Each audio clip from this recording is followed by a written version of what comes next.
Bakit pag sa kay Marcos, dinismiss nila kaagad. Dito kay Vice President Sara Duterte, hindi nila dinismiss. Nag-issue pa sila ng mga sabina para mangalap ng mga ebidensya para palakasin yung complaint. Ginawa pa nila yon kay Marcos? Hindi. Bakit nila gagawin ito ngayon kay Vice President Sara Duterte? Hindi ba violation ito ng Equal Protection Clause of the 1987 Constitution? Ano po yung idinulog ninyo sa Korte Suprema na may kaugnayan dito po sa impeachment versus VP Sara? Well, sa ating mga kababayan, magandang gabi po sa kanilang lahat. Idinulog po natin yun sa Korte Suprema, 188 pages po yun na petisyon.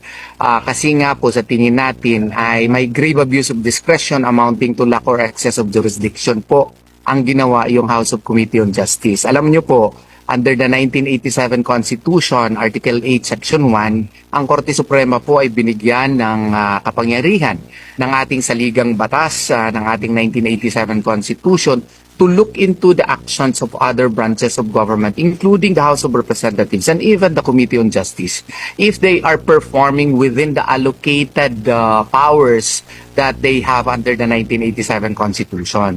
Now, kung sumobra na sila, katulad sa ginawa nito, pwede tayong dumulog. No? Any citizen, maski sino po, ay pwede pong dumulog, any taxpayer or citizen, doon sa Korte Suprema, kaya para questionin ito, para hindi po maging abuso, walang grave abuse of discretion. Ito yung ginawa natin. Bakit natin ginawa ito? Una, dapat nga po, yung threshold level pa lang ng trabaho ng Committee on Justice, at the very least, yung third and fourth impeachment complaint, dapat dinispis na po yun. Ano po yun? Kasi wala pong sufficiency in form and sufficiency in substance. Ipaliwanag ko lang sandali ha. Yung third complaint, dapat dismissible outright yun. Kasi nga po, sa rason lang na yung nag-endorse noon ay si Congresswoman De Lima. Siya din yung nag-endorse doon sa second complaint. Ang sabi pa nga niya, yung third complaint ay improved version daw. Ang mali po nito, ang endorsement kasi isa sa cross-sanct sacred process. Ito po yung constitutional filter po. Ano yung constitutional filter? Dito po sana sinasala ng ating mga congressman kung ang kanilang complaint na pipipermahan ay naaayon ba doon sa mga allegations na mag-equivalent to the crimes of grave violation of Constitution, graft and corruption, bribery, other high crimes, no? Na mga constitutional impeachable offenses. So pag-certify nila, pag-endorse nila, it is as if they already filtered it and they believe to their heart and mind, certify that they are actually, the complaint is already fit to be filed, no, in the House of Representatives because it has ultimate facts charging the impeachable crime. Hindi naman po pwede na endorse siya sa second complaint. At the same time, I am also endorsing the third complaint.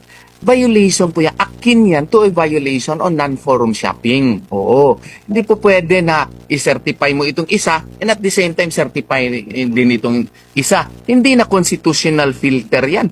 Conveyor belt na yan. Maski you will use the endorsement process as an avenue, as a chance for you to, politically harass a political opponent, which is actually done here. Yung fourth complaint naman, reiteration lang ng mga complaint doon sa previous na complaint na na-dismiss na at saka maski sa first, second, and third. Meron lang dinagdag yung affidavit ata ni Madriaga. Pero ang mali kasi doon, sa tingin natin ay ito, no? Yung mga allegations doon ay walang ultimate facts na nagsasaad under Rule 3, Section 5 ng rules ng House of Representatives on impeachment na may mga allegations sufficient na mag-charge ng mga impeachable offenses such as grave violation of Constitution, graft and corruption, bribery. Kasi yun ang dapat na batayan. Bakit yun ang dapat na batayan? Doon kasi sa impeachment complaint ni Presidente Marcos, sabi nila, dinismiss nila Kasi wala daw ultimate facts. Wala daw sapat na ebidensya. Wala daw sufficient nexus. Wala daw sufficient linkage yung mga krimen na nakasaad doon with respect to Presidente Marcos. Oh, ganun pala eh. Wala palang ultimate facts eh. Eh bakit pag sa kay Marcos, dinismiss nila kaagad. Dito kay Vice President Sara Duterte, hindi nila dinismiss. Nag-issue pa sila ng mga sabina para mangalap ng mga ebidensya para palakasin yung complaint. Ginawa ba nila yon kay Marcos? Hindi. Eh bakit nila gagawin ito ngayon kay Vice President Sara Duterte? Hindi ba violation ito ng Equal Protection Clause of the 1987 Constitution? Yung rules, yung contours, limits ng power ng House of Representatives, mag-apply yun maski sino ang respondent. Hindi po pwede na stricto ka masyado doon kay Marcos at saka ilax mo yung mga requirements mo dito kay Vice President Sara Duterte. Violation yun ng Equal Protection Clause of the 1987 Constitution. Kaya nga, i-file talaga namin. Eh, maski nga hindi kami nagkonsulta doon kay Vice President Sara Duterte, pwede ba namin gawain yun? Pwede natin gawain yun kasi we are citizens of the Republic. Yung nakasaad under Article 11, Section 3 is one of the ways by which a citizen can directly seek the succor of the Supreme Court, the help of the Supreme Court in actually questioning grave abuses of discretion amounting to lack or excess of jurisdiction of the acts of the other branches of the government. At saka, ito po yung pinaka-correct na example. Di kami, minamahal namin masyado si Vice President Sara Duterte. Binuto namin yun. Binuto natin yun. More than 32 million voters ang nagboto sa kanya. Itong mga congressman, ilan lang ang boto. Iba pa dyan, hindi nga binuto ng diretso. Party list pa.